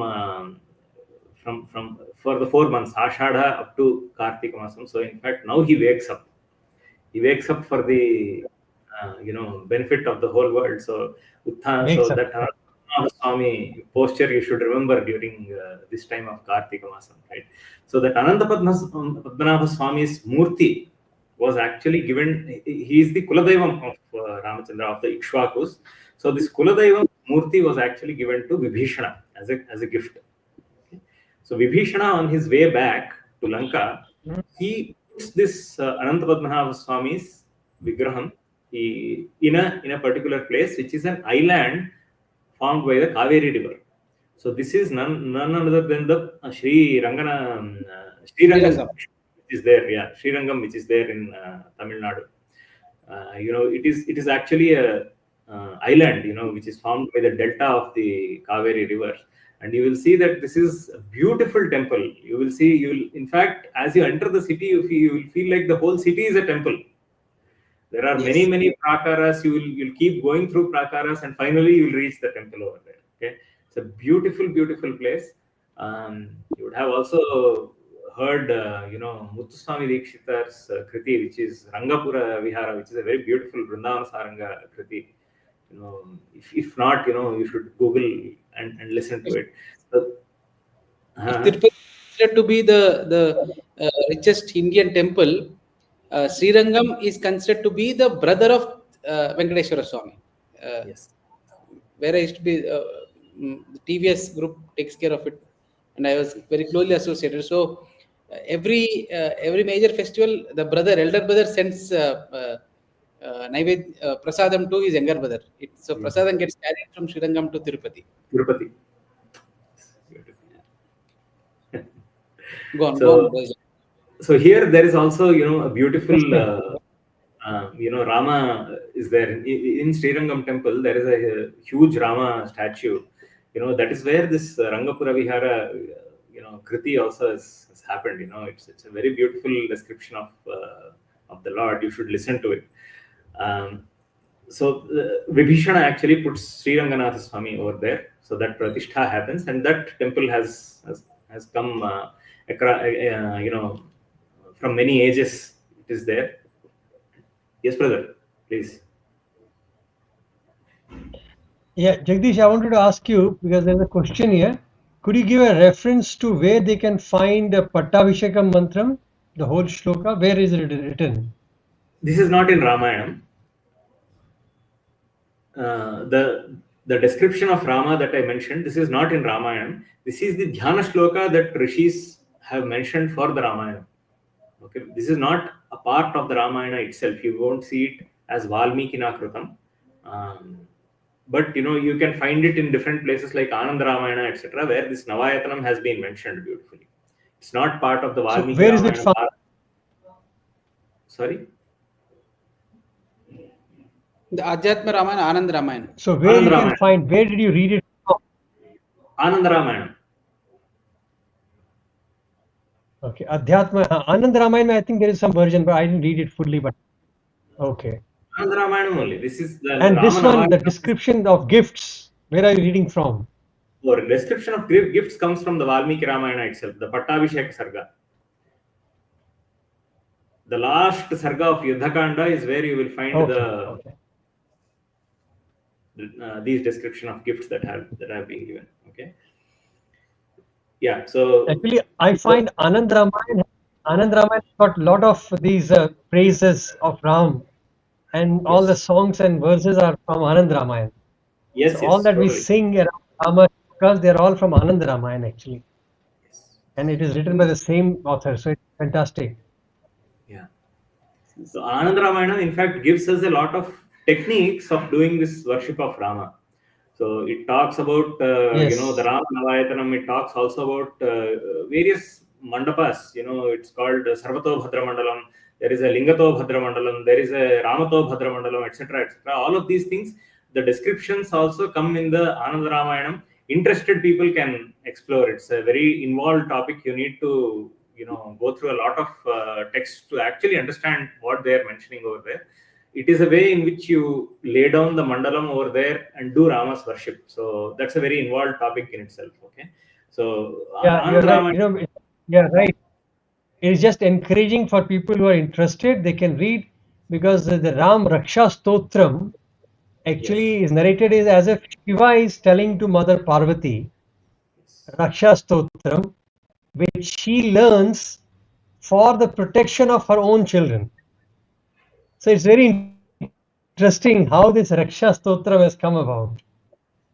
And then he also gives her Sita Raksha Stotram. This is another powerful mantra. And then Anand Ramayana actually goes on to, as you rightly said, describe how it should be performed, the whole ritualistic pattern of that. I just want to add one thing here, just for the knowledge of everybody. The Chakravarti, when we say Chakarvarti Samrat, I read, I think in Anand Ramayana somewhere, it is very beautifully described that if you go up the north and look at the globe, the area which is visible from one standing on the northern tip of India, and look at the globe, so what you see from east to west, that whole territory is considered to be one, and that person who rules that is called Chakravarti. So it's a very beautiful concept, the way they have described. So I was finding it fascinating that when Rama is coronated as Chakravarti, that is what it infers to, that what was the physically territory of Ram, and that is he justifies it by doing, I think, over 200 Ashwamedh Yagyas. Oh, yes. which were done after every 2 years. So Anand Ramayana also mentions that Ram performed over 200 Ashwamedh yajnas. That is an amazing feat. I would think it is not even easy for even an ordinary king to even imagine to do so many Ashwamedh yajnas, and So the all were led Ashwamedha, by our friend. I would like to add one small thing here. So Ashwamedha Yajnam is is the boss of all yajnas. So in fact in Vedam itself it is mentioned that Ashwamedham is the greatest of all yajnas. Okay, and one who does 100 Ashwamedha yajnas, he gets the padavi of Indra. So he can Indra. become Indra. Okay, so now we are talking about somebody who has done 200. Okay, so he's beyond the, you know, beyond three lokas, etc. He's much beyond. He's the Paramatma himself who can do that. Swami adds in the Ramakatha that the guests have stayed for 6 months, and there is one very nice story which Swami had told one of the elders as to how to control the boys. So it seems when all the Vanaras also they stayed on for two stories come to my mind. So first one is a funny one where when the Vanaras stayed on to uh, to savor Rama's physical presence for the 6 months. Vanaras are Vanaras by their nature. So after 1 month passes, a task is given to Lakshmana. Swami had narrated this to one of the elders, and he had told me this story. So task was given to Lakshmana that he should make all the junior Vanaras stand in one line and whip them once in the morning. So Lakshmana did it once, twice, third, fourth time. Now fourth time he's not able to do it because these were the fellows who fought for him, who were ready to lay down their lives, who have struggled, build the bridges. Now he is whipping them every day. Everybody is made to stand in one line, and Lakshmana would whip them, and he could not take it. So fourth day he goes to Rama and says, "Please, Swami, don't. I will do any other job, but this, please, you allocate to someone else." So Rama says, "Okay, if you don't want to do it, just leave it. Let it go." So he's kind of he's very happy that Rama has agreed so easily. So next day for the royal proceedings, Lakshmana next not after 2 days, royal proceed Lakshmana is trying to get ready, and he doesn't find his crown. Then Bharata comes out running and says, "My royal clothes are torn." The maids are running in it. Saying, the fruits on the trees are someone has plucked them out, and there's a lot of confusion. There's a lot of nonsense that's happening all around the palace, and Lakshmana is clueless as to why it is happening, and he runs to Rama and says, "Swami, this is happening." So Rama said, "I told you that is their very nature. Vanaras are basically, since they have lost the fear of this, going around the palace and wreaking havoc." So that's when Lakshman realizes that whipping them once a day is necessary for them to stay disciplined for the entire day. So Swami has told this to elders saying that boys also need that whipping once a day. Otherwise, they'll be boys. They'll be like these Vanaras going around. Prashant. Another beautiful story that it seems this Vanara. So this is the restless Vanaras that we're talking about. Now, few days before Sugriva was about to leave, so even those days, Swami writes in the Ramakatha also. Swami gives a brief description. The the Ayodhya population would assemble outside, thousands of them, and Rama would come out for darshan. Even those days, Rama would walk amongst the crowd, and it's either Hanuman or Lakshmana would one of them would accompany Rama. But the royal procession would actually start from inside, and when they come out, the important people stop somewhere before the crowds, and Rama alone goes into the crowds. So Sugriva, now we are seeing the scenes of Sugriva's eyes. Sugriva has come out of the royal palace along with Rama. Now Rama is moving into the crowd. So is Sugriva standing far and is looking at the royal grounds. And he's struck because these Vanaras who are so restless, who are known for their fickle nature, they are sitting still, so still like sages. Wherever it seems, wherever Rama is moving, like the sun, like the sunflowers that move along with the sun, their heads are turning like that. I'm sure all of us can relate to our darshans in Kulanth Hall. And Sugriva is stunned because these were the same reckless Ravan, very fickle Vanaras who were whipped one time, and now they're sitting steady like sages. That's when it dawns on to Sugriva that Rama has asked them to stay for, allowed them to stay for 6 months. It is not just hosting them, but has actually transformed these Vanaras from within. He has made them into sages. He stilled their minds. He kind of brought in, took out the restlessness, changed their very nature of Vanaras, and is now sending them back as sages.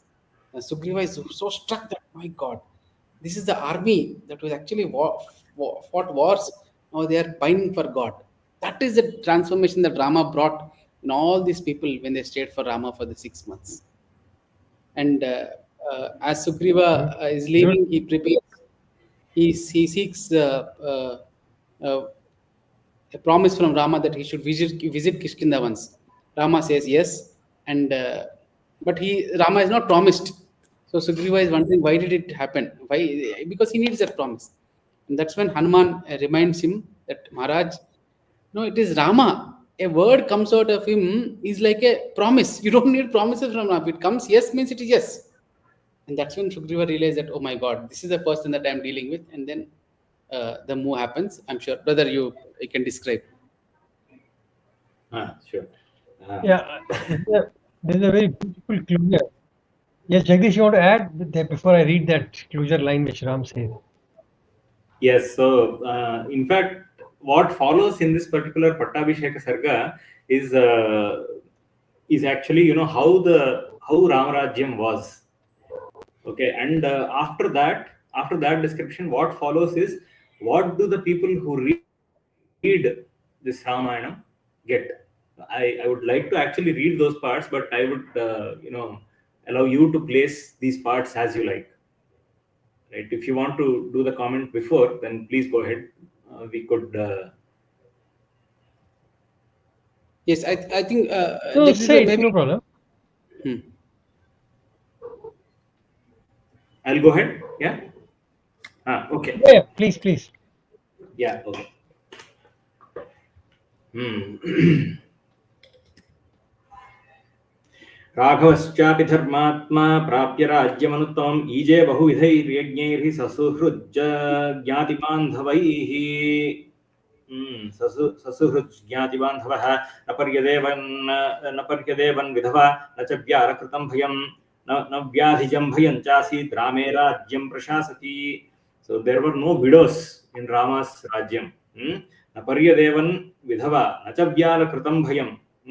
So in fact, when Rama was doing his Rajyam, there were no, so Acharam was followed to its ultimate, to the T, and then, everyone was living in a very disciplined manner. That's the kind of impression that we get from here. The word meaning can convey many things, so I'll keep it there. Okay. Navyadhijam bhayam chasi drame rajyam prashasati. So there were no COVIDs, there were no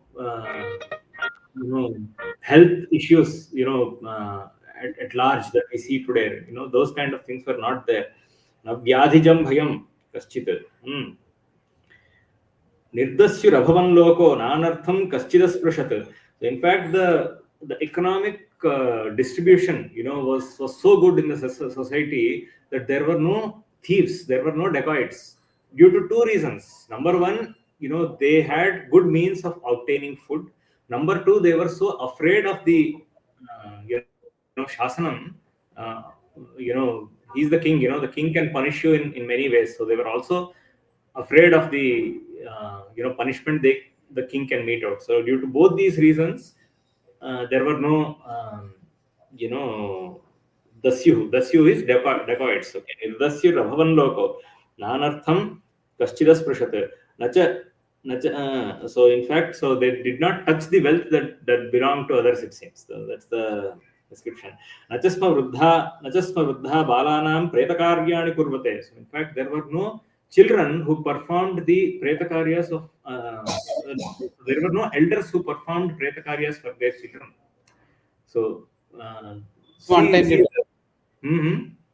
I'm saying no untimely death. yes, no untimely death was there. Okay. And Swami, so just Jagdish brother, sorry. Please. In Ramakatha, Swami adds a line. His Swami says Rama had discovered that the untimely death comes because of bad thoughts. So Rama has Swami mentions it, so, and Rama has taken steps to ensure that the minds are clean. Yes, beautiful. नचस्म वृद्धा सो सर्वं मुदितमेवासीत् servo धर्मपरो भवत् राममेवानुपश्यन्तो नाभ्यहिंसन् परस्परं. So in fact everybody lived with full harmony. आसन् वर्षसहस्राणि तथा पुत्रसहस्रिणः निरामया विशोकाश्च रामे राज्यं प्रशासति. So for the 11,000 years that Rama ruled, this was the situation which was there. This is one shloka that we will relate to very beautifully. I think even Swami mentioned this many times. Okay, so they say, so the situation in the society was Ramo Rama iti prajanam abhavan kathaha Rama bhutan jagadabhut Rame rajyam prashasati. So in fact he says the whole society became full of Rama mayam. Yeah, so in fact all the subjects, all the people in the kingdom, they used to talk about various stories of Rama. So Ramo iti prajanam abhavan kathaha Rama bhutan jagadabhut. So in fact the whole lokam, the jagat became converted into it became Rama bhutam. So it became full of Rama. And sorry, just to interrupt you here, just to add one small anecdote. One of the elders, one of the elders from our Satya organization was telling me they had once gone to the Hanuman temple. I'm right now in Parthi, so you can imagine from Hanuman temple to the Gopuram road. This is a straight road. It's lesser than 1 kilometer. It's a straight road.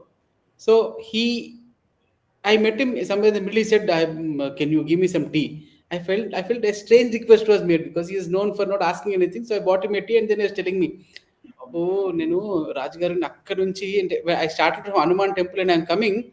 Every 10 feet, I'm meeting. There's some devotee or the other is coming, and they're talking about Swami. So it had happened that he walked for almost 2 hours, and yet he has not even finished half of the 1 kilometer. So somewhere near the second cross, I met him. And when you tell me, this is what runs in my mind. This Parthi was like that. I think I'm sure it is the same way in Ayodhya. I think every other person would be talking about Rama. I saw this aspect of Rama. I saw this miracle of Swami.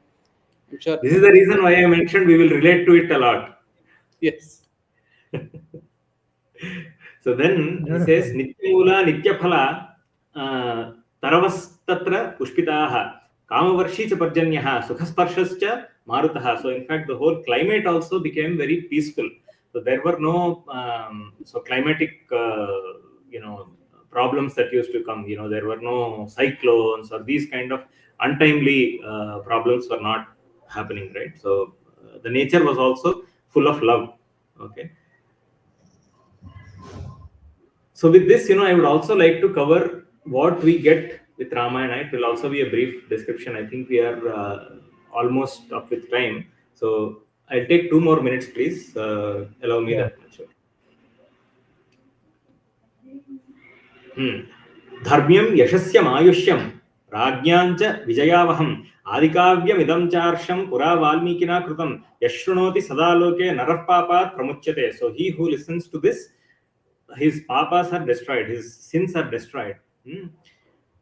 पुत्रकामश्च पुत्रान् वै धनकामो धनानि च लभते मनुजो लोके श्रुत्वा रामाभिषेचनम. So by listening to this Ramadabhishekanam, he who desires children will beget children. Ramadabhishekanam mahim vijayate raja ripunschapyadhi tishtati Raghavena. So in fact the kings who listen to this, his enemies will be destroyed. Raghavena yatha mata Sumitra Lakshmanena cha Bharatena cha Kaikeyi Jivaputras tatha striyah. So women who desire children will beget children, and they will lead a very peaceful life with their children. Bhavishyanti sadanandaha putrapautra samanvitaha Shrutva Ramayanidam Dirghamayuscha vindati. People who listen to this also get Dirghayu. So a happy and a long life. रामस्य विजयं चेमां सर्वमक्लिष्टकर्मणः शृणोति य इदं काव्यं पुरा वाल्मीकिना कृतं श्रद्दधानो जितक्रोधो दुर्गाण्यतितरत्यसौ समागम्य प्रवासान्ते रमन्ते सह बान्धवैः. So he says that so he who listens to this adikavyam he becomes full of shraddha. Shraddadhano jitakrodha. So he wins over his anger. Durgani atitaratyasau. So he actually crosses over all the difficulties that he is facing. Durgani atitaratyasau.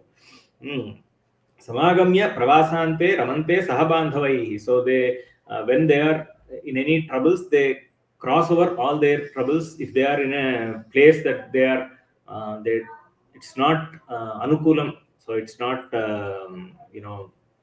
helpful to them, they cross over and they reach a place which is in all ways helpful to them, and they have a good support system around them. Okay.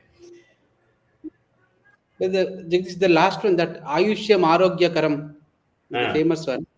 Yes, I'm just coming there. Yes. ये ते प्रार्थितान् वरान् सर्वान् प्राप्नुवन्तीह राघवात्. So there are two more shlokas that I wanted to cover before coming there. So in fact, what Valmiki Maharshi is saying, that he who listens to this gets all their desires satisfied, and then in the total end he says,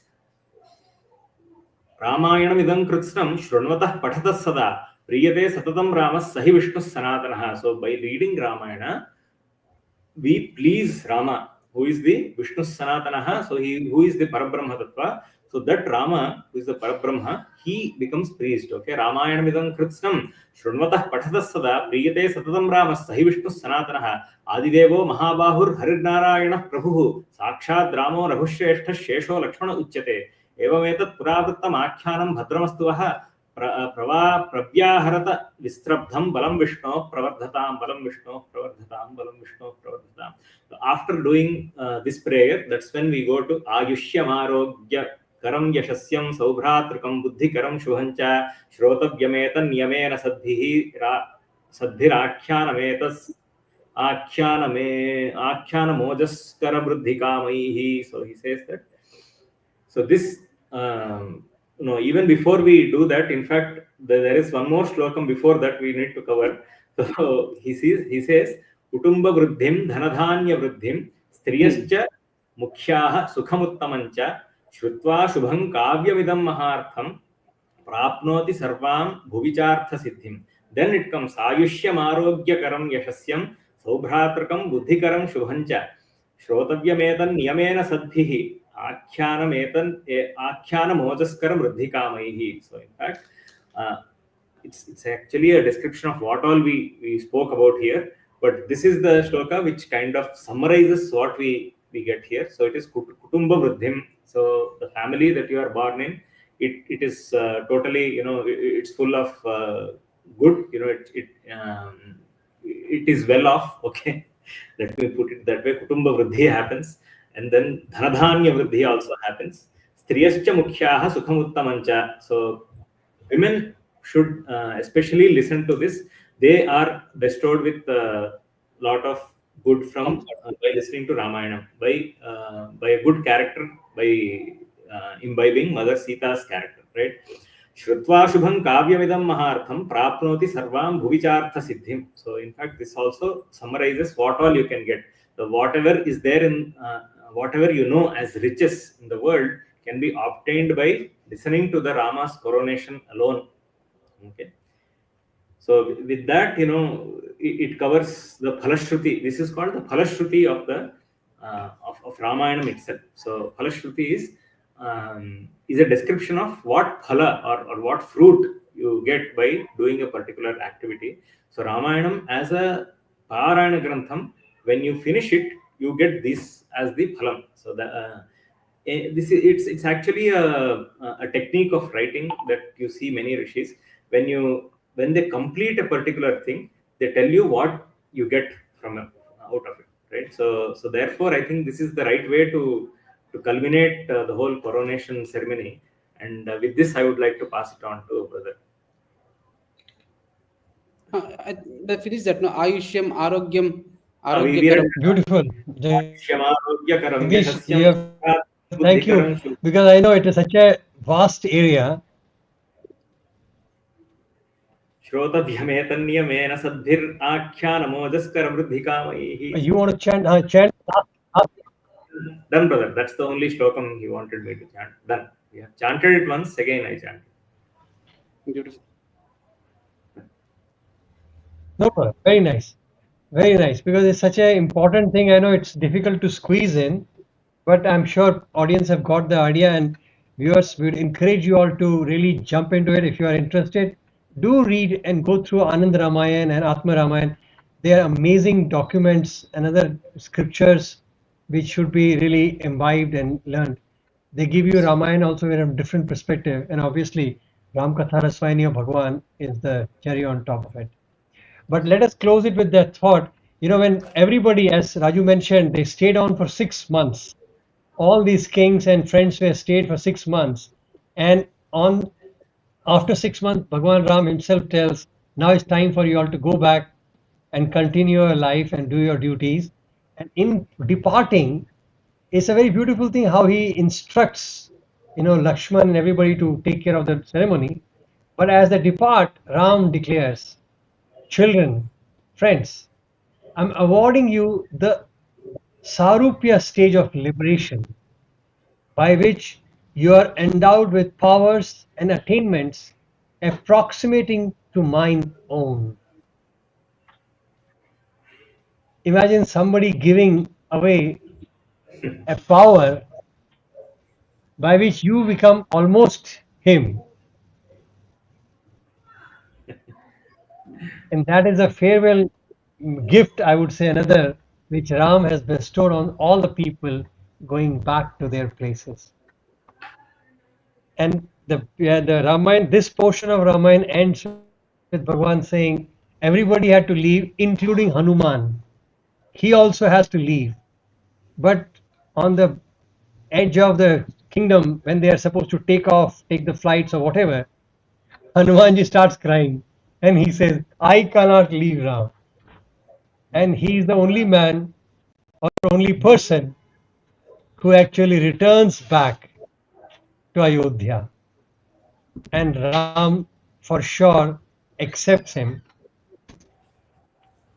And Hanuman stays on with Bhagwan Ram.